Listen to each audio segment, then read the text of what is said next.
The smell of red-hot iron was already making some spectators dizzy, but nobody left.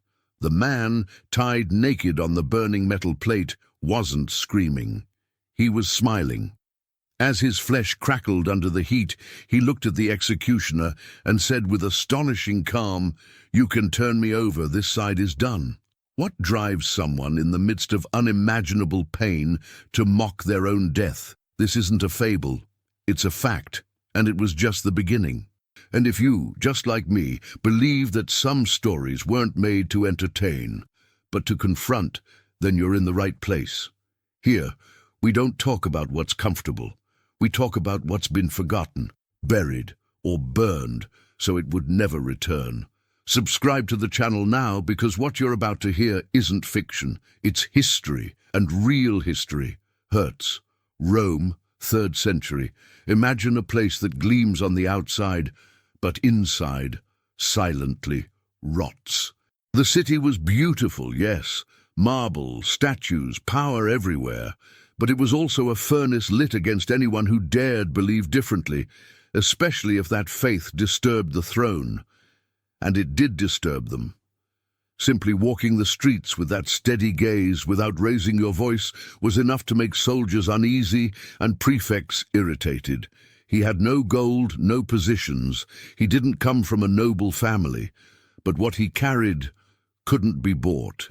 It was faith, the kind that doesn't shout, but moves mountains, the kind that doesn't seek an audience, but draws a crowd. Son of artisans, he grew up among wood and prayer. He wasn't one for speeches, nor was he enchanted by the halls of learning. He preferred to sit beside the forgotten and listen. That's how, little by little, he became the heart of a small community of Christians hidden in the alleys of the capital. He cared for the poor, the sick, the elderly. He distributed aid without checking who people were. They said he guarded the church's treasures, but what he truly protected were people. But in an empire where even silence has an owner, helping the weak can be interpreted as rebellion. And it was. The emperor decreed he wanted the church's treasures, everything, in 3 days. If he didn't deliver, well, he knew what would come. But instead of fleeing, he stayed. Instead of gold, he gathered beggars, cripples, widows. He pointed to them and said, "Here are the treasures." That's when those in power decided he wouldn't just be punished, he would be displayed. They ordered him to be burned slowly, without hurry. They prepared a thick plate of rough iron, with sharp edges to cut as it burned.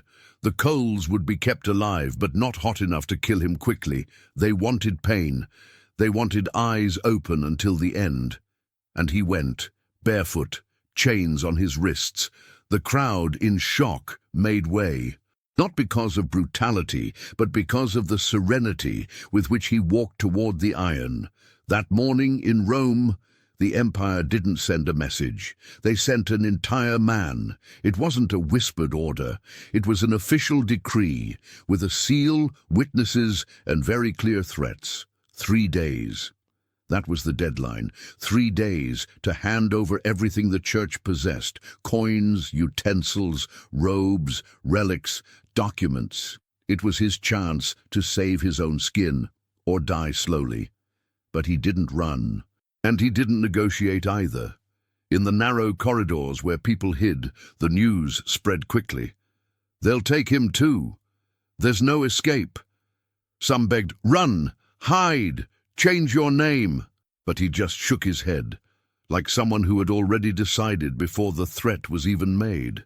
During the 72 hours the empire granted him, he didn't gather gold. He didn't pack silverware. He didn't order chalices to be cleaned. He went out into the streets and distributed, one by one, every coin, every item placed in the hands of those who needed it most. And when they asked, "Have you gone mad?" he responded with another question. What good is having everything and forgetting those who have nothing? On the last day, at the appointed time, he appeared before the prefect. But he wasn't alone. He brought a small crowd, lame people, blind, hungry, children with visible bones, widows with swollen feet, men who no longer knew what a full plate was. He opened his arms, pointed to them, and said, "Here are the treasures of the church." The silence was dry, the kind of silence that precedes a storm. The prefect's face showed no anger, but a kind of cold hatred that only comes when pride is publicly torn apart. This wasn't just defiance, it was public humiliation in front of soldiers, scribes, and representatives of the empire, a direct challenge, mockery, and the empire knew no other way to deal with this, except with fire. From that moment his fate was sealed, and what was planned wasn't a simple execution. It was a spectacle of slow destruction, designed to turn courage into ashes. They didn't just want him to die, they wanted the people to watch. The order was clear. No quick beheading, no poison or drowning. They wanted something memorable, something that would stick in memory like a smell that won't leave your clothes. The kind of death that becomes legend, but told as a warning. They hastily ordered the construction of a wide iron grill with thick, heavy bars and calculated spacing between them, enough to support a body and leave it exposed to the flames. Underneath, live coals. Not enough to kill at once, just enough to maintain suffering and prolong it. Days before the execution, the place was already being prepared. The ground was cleaned, soldiers positioned, and even the type of wood was carefully chosen. Wood that burned slowly, releasing constant heat. The spectacle needed to last. On the appointed morning, the sky was clear, no clouds, no wind, the kind of day that makes sweat run without effort, and this even before the flames. He arrived without resistance, chains on his wrists, bare feet, but a steady gaze. He passed between the rows of soldiers like someone crossing a familiar field. There were no screams, no tears, just a calmness that disturbed more than any desperation. The crowd, previously noisy, fell silent, not out of fear of punishment, but because of the way he carried himself before it. And then the sound of chains hitting against iron announced the beginning. He was forcefully laid down, arms and legs stretched out, hooks fastened to his ankles to prevent any sudden movement. The grill, already hot, crackled softly, as if anticipating what was to come. When the plate touched his skin, the smell changed. Iron gave way to flesh, a thick, sickly sweet, disgusting odor. Soldiers turned their faces away. Some spectators stepped back, but he didn't. He didn't close his eyes, and he didn't make a single sound. Until, with a clear voice, amid the steam, he said, "You can turn me over. This side is already roasted." The phrase fell like lightning amid the silence. It wasn't a cry of despair, nor empty irony. It was serenity, spoken with a firm, clean voice, without trembling, without hatred. For a moment, even the soldiers froze. Some thought they had misheard. Others laughed, not mockingly, but out of pure astonishment, and those who were closest swear to this day. He smiled. There, on the iron, with his skin split open, muscles darkened, the unbearable smell in the air, that man mocked his own torture, not to provoke, but like someone who had already won before being defeated. The executioner hesitated. Yes, him, the same one who had lit the flames, who had fastened the hooks, who had prepared everything with cruel perfection. He now trembled. From the height of the square, the prefect observed everything, and what he saw wasn't a spectacle of pain. It was a man who transformed punishment into an altar, who instead of moaning testified, instead of begging prayed, because yes, he was also praying. With cracked lips and his body opening into raw wounds, he murmured words that nobody there understood. Some swore it was ancient Latin, others said it was Aramaic, but the few Christians hidden among the crowd recognized. They were verses. It was a cry to heaven, and it moved the people, not like an impassioned speech, but like a presence that couldn't be ignored, a warmth that didn't come from the flames, but from within, a kind of light that didn't illuminate the eyes, but the conscience. Some looked away, others knelt down, and there were those who cried without knowing why, because there, in the center of the square, while flesh crackled and bones cracked, wasn't just a condemned man. There was a living declaration, a provocation to the empire, an answer that needed no sword. That day the empire didn't win. They may have silenced a voice, but they lit dozens more. Because after he stopped breathing, what remained wasn't the smell of burned flesh. It was doubt. Doubt in the eyes of soldiers who spent the night wide awake, doubt in the hands of the executioner who couldn't touch another body for months, doubt in the face of the prefect who now had to explain why a heretic died with dignity, and even transformed his own execution into a sermon. And it didn't stop there. Accounts that survived the passage of time speak of sudden conversions, made right there, in that square. Imperial guards surrendering their weapons, young men tearing their tunics, high-ranking women seeking out the poor, the same ones who, days before, had been despised as the treasures of the church. Some say that even 2 senators present that morning abandoned public life and joined the Christian community in the underground of Rome. Others disappeared, as if they wanted to erase from memory what they had witnessed, but couldn't.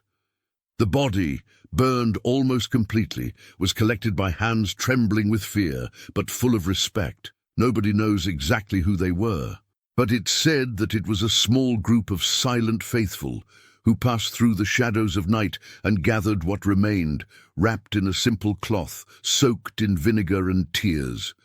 They took him to a field outside the walls.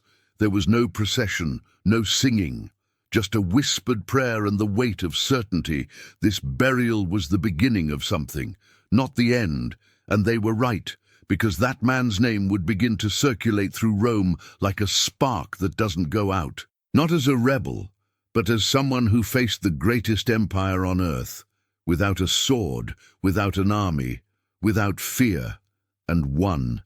They wanted to erase him with fire, but all they did was engrave his name in iron, because that burned, silent body lying on the grill became more than memory. It became a symbol, and symbols, unlike bodies, don't rot. Years passed. The empire changed face. Persecutions lost strength. The faith, once marginal, began to occupy spaces. And that name, which was once whispered in the dark alleys of Rome, was now engraved in stone, sculpted in marble, painted on church ceilings. But it wasn't just his story that impressed people. It was how he died. The steadiness in his gaze, the absurd phrase spoken on the hot plate, the peace that flowed while his skin cracked. Gradually he began to be represented in frescoes, tapestries, stained glass, always with the grill beside him, sometimes smiling, sometimes praying, never humiliated, because even torture he transformed into an altar. Centuries later, in his homeland, a Spanish king ordered the construction of one of Europe's largest religious complexes. The name, San Lorenzo de El Escorial. The shape? A grill. Yes, the building itself, seen from above, honors the instrument that should have destroyed his memory. In Rome, over his grave, a basilica was erected. Small at first, majestic with time. With each stone placed, his story became more alive. But perhaps the most impressive thing is what happens every year on August 10th. On the same date he was burned, the skies seem to remember. A meteor shower, known as the Tears of St. Lawrence, crosses the European sky. Thousands look up, perhaps not knowing that those lights are also a reminder, not of the flames that consumed him, but of the brightness he left behind, because the empire tried to destroy him with heat. But all they managed to do was make him a star. For centuries, Scholars of faith have tried to answer the same question. How can someone smile while being roasted alive? Some called it bravery, others psychological resistance. But for many, especially the early theologians of the church, it was more than human strength, it was active grace. St. Augustine wrote about him. He said that God's love burned so strongly inside that man that the empire's fires became small in comparison. It wasn't just resistance, it was transcendence. How to explain the calmness, the humor, the absence of despair? There are accounts that say that even at the height of pain, he interceded, not for himself, but for the soldiers, for the prefect, for Rome. And this is what most disturbs those who try to rationalize the scene, because any ordinary person faced with such torture would beg, faint, scream. But he turned his face with serenity and said, with almost sacred irony, "You can turn me over." It wasn't just a phrase. It was a message, a cut in the logic of fear, a blow to the arrogance of the empire, and perhaps a miracle. Some say that, at that moment, the fire ceased to be punishment and became divine language, a way to prove that the body can be destroyed, but there is something fire doesn't touch. His testimony began to be cited not only in sermons, but in theological debates, pastoral letters, treatises on suffering. It became an example of what it means to win even while being defeated. And to this day, this story continues to divide opinions. Did he really endure that pain smiling? Did he really exhale a sweet aroma instead of the common smell of burning flesh, as those present reported? Miracle? Legend? Pious exaggeration? Maybe. Or maybe, as those who were there said, it was just faith taken to the limit. And the most disconcerting thing is that, if it was a miracle, it was silent. There was no light from heaven, no earthquake, just a man on a hot plate smiling while being consumed, and that, by itself, is supernatural enough. Remove the ancient setting, forget the tunics, the Latin, the soldiers in sandals. Now imagine the same man, today, in the center of a square, under cameras, broadcast live, trending in the most commented topics. Man refuses to deny his faith and is burned in public square. The hashtags would rise, debates would explode. Some would call him a fanatic, others a hero. But the real question wouldn't be on social media. It would be inside us. What if it were you? If they placed a hot plate before your feet? If they said that all it took was to deny, just one phrase, just one gesture, and it would all end, would you speak? Or would you remain silent? Because it's not about Rome, nor about grills. It's about conviction, about what's worth more than your own body. Today, perhaps, they don't burn physically, but they burn reputations. They cancel stories. They kill in installments. And still, the question remains standing. What wouldn't you be willing to give up? Because he knew exactly what was worth keeping.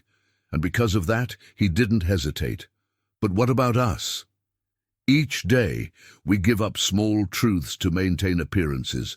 We stay silent to avoid causing trouble. We look away. We lower our voices.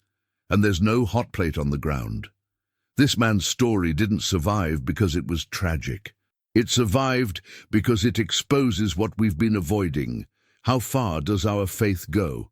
He faced the empire with what he had, which was almost nothing, but he left with what no one could take from him.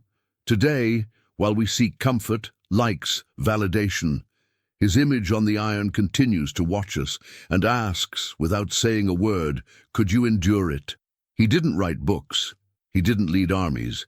He didn't leave heirs or invent anything that history recorded as great. Even so, his name crossed the centuries. Why? Because there's a type of death that doesn't erase, that instead of silencing, shouts. And what he did that day, without raising his voice, without lifting his hand, was to draw a line on the ground between cowardice and courage, Since then, kings have built churches in his honor, poets have cited him in verses, painters have immortalized him on canvas, but none of them could precisely explain what really happened in that square. Because what he did doesn't fit in frames, doesn't fit in doctrines. He simply chose not to bend, and sometimes that's more revolutionary than any uprising. His remains were buried without glory, but his name gained wings, became prayer, became symbol, became a mirror for those afraid to choose what's right when the cost is high. Every time someone stands up for justice, even at a disadvantage, the world, without knowing, repeats his gesture. Every time someone says no when it would be easier to give in, he is remembered, even without being named. That's why, while so many powerful people of the time became mere footnotes, he became direction, a reference, a compass, not for having won, but for having endured without corrupting what he believed. Perhaps that's why, even today, when the sky fills with lights in August and the meteor shower streaks the firmament, many still call it the tears of St. Lawrence. But those who truly know his story know they aren't tears of pain. They're sparks, sparks of a faith that not even fire could extinguish. Iron bends, gold melts, flesh rots, but there are things that don't burn, that don't bow before fear, that don't dissolve under the weight of threat. The story of this man, who died in silence, with his body in flames and his heart intact, forces us to face an uncomfortable truth. Strength isn't in the physical, it's in what nobody sees. Today, centuries later, we have technology, protection, laws. But we also have haste, noise, and a fear disguised as wisdom, the fear of losing what was never ours, reputation, acceptance, comfort. And sometimes all it takes is one criticism, one rejection, one slander, and we're already silent. We already negotiate principles for momentary peace. But him? No. Even facing unbearable pain, even hearing the creak of iron under his skin, even feeling his own body turning to coal, he didn't back down. He wasn't a hero for not suffering. He was a hero because he didn't trade what was eternal for temporary relief.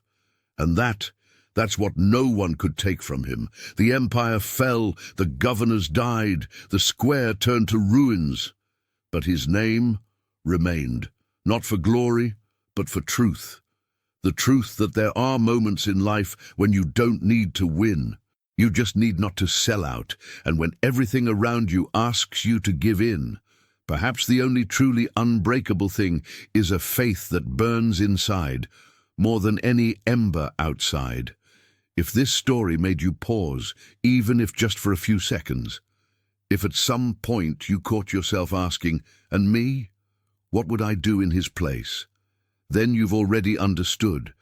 This channel isn't about torture. It's about choices. Subscribe now, because the next story might be even more disturbing. We'll see you there, if you have the courage.